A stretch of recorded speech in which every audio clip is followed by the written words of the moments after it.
Question set 19. Two new students have been admitted to grade 11 of this school. Their details are listed in the table below. Enter that information in the student table. එතකොට මේ question set 19 වල පළවෙනි question එකෙන් කියලා තියෙන්නේ මේ 11 වසරට අලුතෙන් ශිෂ්‍ය දෙන්නෙක් ඇතුළත් වුණා කියලා. එතකොට මේ ශිෂ්‍ය දෙන්නගේ details තමයි මේ පහළ වගුවේ තියෙන්නේ.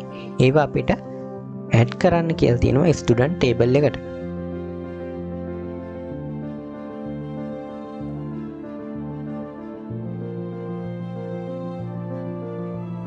හොඳයි අපි දැන් මේ data ටික add කරගෙන ඉවරයි. Index number STU_004 student's last name should be changed to Moses.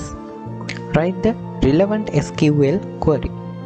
එතකොට මේ question set 19 එකේ දෙවෙනි question එකේ තියෙන්නේ STU_024 කියන student ගේ last name එක Moses කියලා වෙනස් වෙන්න ඕන කියලා. එහෙනම් අපි ඒක query එකක් ආධාරයෙන් මේක change කරගමු.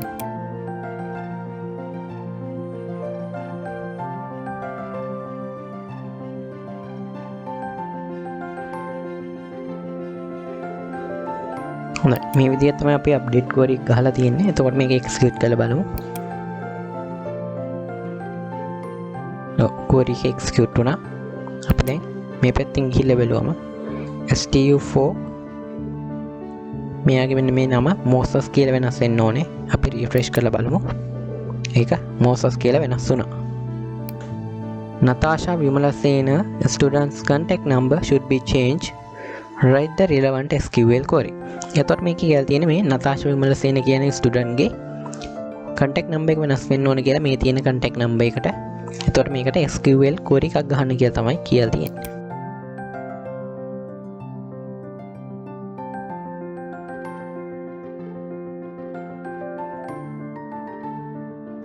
දැන් අපි මේ විදිහට query එක ලියාගෙන ඉවරයි. දැන් තියෙන query එක execute කරලා බලන්න. query එක execute වුණා. එතකොට අපි මේ තියෙන contact number එක තමයි වෙනස් වෙන්න ඕනේ. අපි බලමු මේකේ තියෙන contact number එක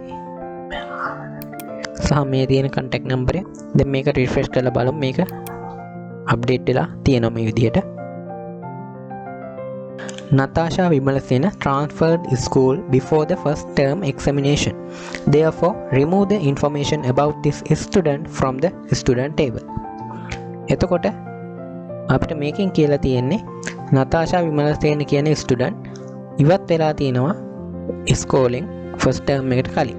ඒ නිසා මෙයාගේ ඉන්ෆර්මේෂන් මේ ස්ටුඩන්ට් ටේබල් එකෙන් අයින් කරන්න කියලා.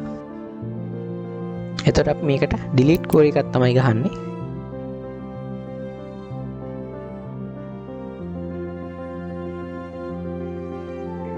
එතකොට අපි මේ විදිහට තමයි query එක ලියාගෙන තියෙන්නේ. ඊළඟ තියෙන මේ query එක execute කරන්න.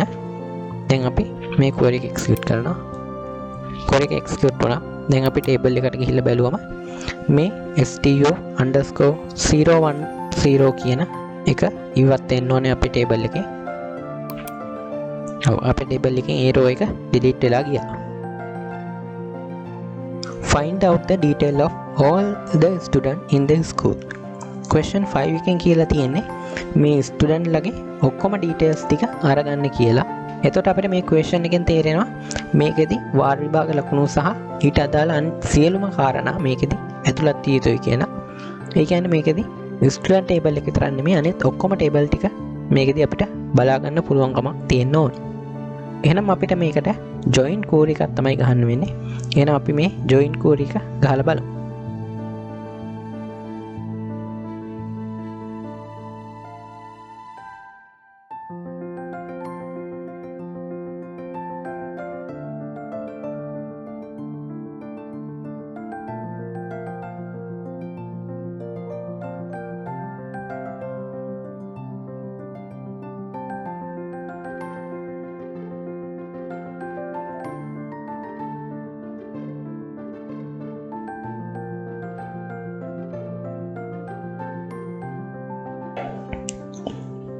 ඔව් අපි දැන් query එක ලියාගෙන ඉවරයි. දැන් තියෙන query එක execute කරන්න.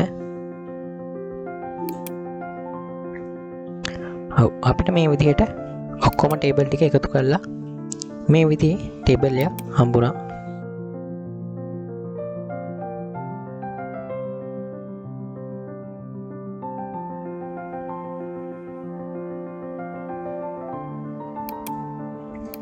එතකොට මේ විදිහට තමයි අපිට ඕන කරන all details කියන ටේබල් එක හැදුනේ.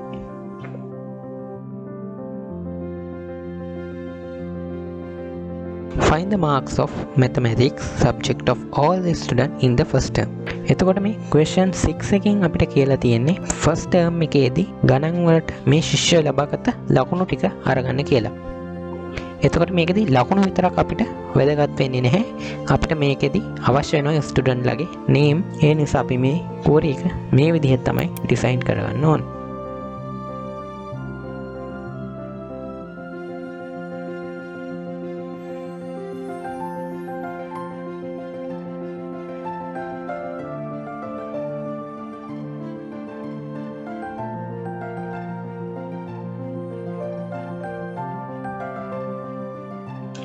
දැන් අපි ටේබල් ටික ජොයින් කරගෙන ඉවරයි. දැන් අපි මේකෙදි හොයා ගන්න ඕන ඩීටේල්ස් මොන නමින්ද හොයා ගන්න ඕනේ කියලා තමයි අපි ටයිප් කරගන්න තියෙන්නේ. එතකොට mathematics කියන සබ්ජෙක්ට් එක ඕන. ඒ වගේම first term කියන එකත් අපිට මේකෙදි වැලිඩේට් කරන්න ඕනේ.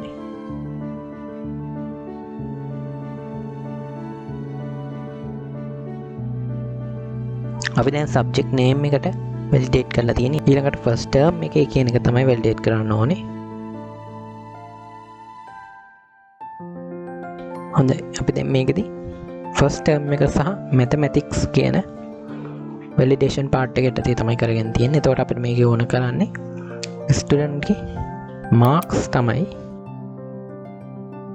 ඒ වගේම student ගේ name එක ඕන. අපි දැන් query එක ලියාගෙන ඉවරයි. දැන් තියෙන query එක execute කරන්න.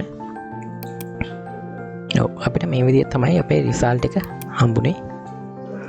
ෆස්ට් ටර්ම් එකේ maths වලට ගත්ත ලකුණු ටික එයාගේ first name එක සහ last name එක එක.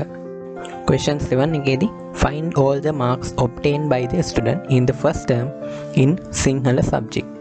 එතකොට මේ 7 වෙනි question එකකින් අහලා තියෙන්නේ අපි අර කලින් හොයපු විදිහටම mathematics වලට නෙමෙයි මේකෙදී අහලා තියෙන්නේ සිංහල subject එකට ඔක්කොම ස්ටුඩන්ට්ලා ලබාගත්ත ලකුණු සංඛ්‍යාව. එතකොට අපිට මේකට මේ කලින් query එකේම පොඩි වෙනසක් කරලා සිංහල සබ්ජෙක්ට් එකට අදාළව මේ විදිහටම ලකුණු ටික ලබා ගන්න පුළුවන්. නමුත් අපි මේකෙදි අර විදිහටම මුල ඉඳලා ආයි query එක type කරන්න ඕනේ. exam term කියන table එකත් join කරගෙන තියෙනවා. exam term කියන table එක join කරේ මේකෙදි අපිට first term කියන එක දෙන්න ඕන නිසා. ඒ වගේම subject කියන එක join කරගෙන තියෙනවා. subject කියන table එක අපි join කරගත්තේ මේකෙදී අපිට subject එක වෙන mathematics දෙන්න ඕන නිසා. දැන් ඊළඟ query එකේදී අපි මේ වෙනුවට දෙන්නේ සිංහල subject එක. එතකොට අපිට මේකෙදී class කියන table එක අවශ්‍ය වෙන්නේ. මොකද class කියන table එක අපි කිසිම data එකක් ගන්නෙත් නැහැ. ඒ වගේම අපි check කිරීම සඳහා මේ class කියන table එක පාවිච්චි කරන්නෙත් නැහැ. එතකොට මේ student සහ මේ අනිත් table දෙක අතර සම්බන්ධ කරන්න අනිවාර්යයෙන්ම තියෙන්න ඕන data ටික තියෙන්නේ student exam mark record කියන table එකේ. ඒ නිසා තමයි මේ අනිවාර්යයෙන්ම මේ table එක තියෙන්න ඕනේ. ඒ table එක හරහා තමයි මේ කියපු table ඔක්කොම සම්බන්ධ වෙලා තියෙන්නේ.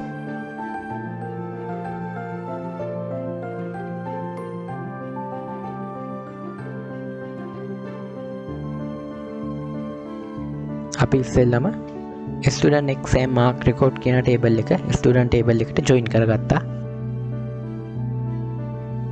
ඊළඟට subject කියන table එක join කරගන්න තියෙන්නේ.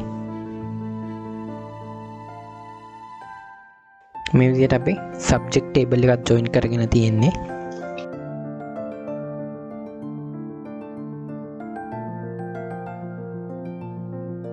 එතකොට අපි මේකෙදි ඊළඟට අවශ්‍ය වෙන table එක වෙන exam term කියන table එකත් join කරගෙන තියෙනවා. එතකොට මේකේ අවශ්‍ය වෙන table 4 අපි join කරගෙන ඉවරයි. දැන් තියෙන්නේ අපිට ඕන මොන පදනම යටතේද කියලා තෝරගන්න. ඒ කියන්නේ සිංහල language එක සහ first term එක කියන එක.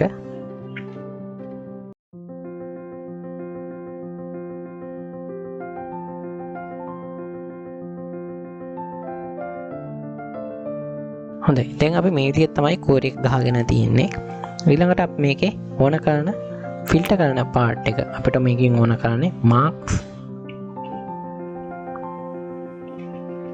ඒ වගේම ෆස්ට් නේම් එක සහ ලාස්ට් නේම් කියන ටික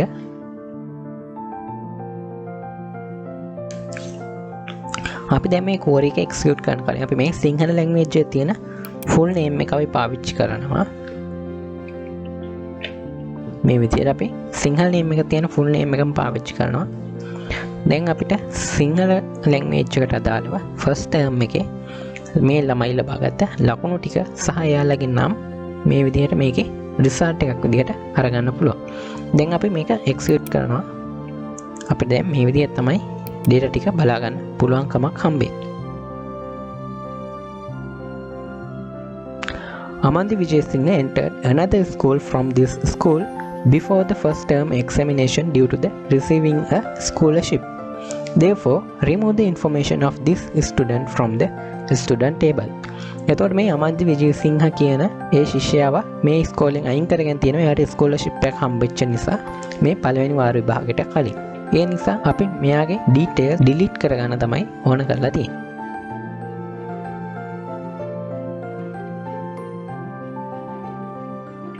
අපි දැන් මේ විදිහට තමයි query එක ලියාගෙන තියෙන්නේ.